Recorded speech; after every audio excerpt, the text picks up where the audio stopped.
So Donald Trump would have put together a hat trick beyond anyone's guesstimation.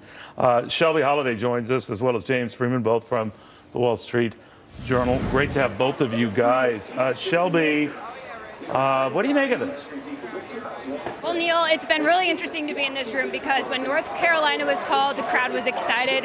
When Florida was called, the crowd was ecstatic.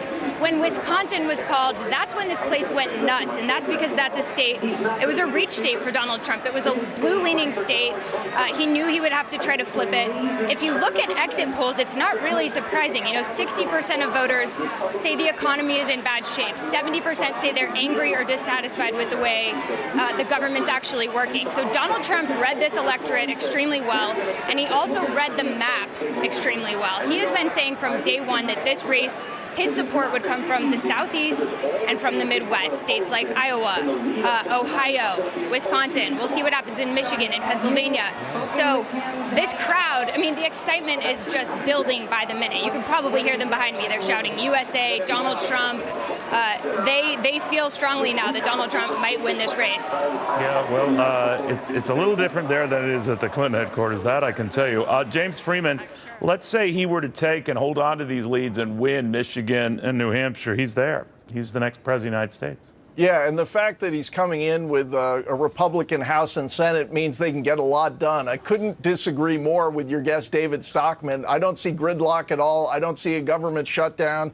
Yes, they will have differences on trade and immigration. Well, I think he's talking about getting up to that point, even in the transition. But your point is well taken. Well, look, here's what they agree on. The Republicans in the Congress, and if it turns out to be President-elect Trump, is lower taxes, lower regulation, and Supreme Court justices who will uphold the rule of law, who believe in the Constitution. These are all very bullish things for free markets and for growth. And so I think if that big sell-off tomorrow happens that these futures markets are telling us about, I think it could be a big buying opportunity.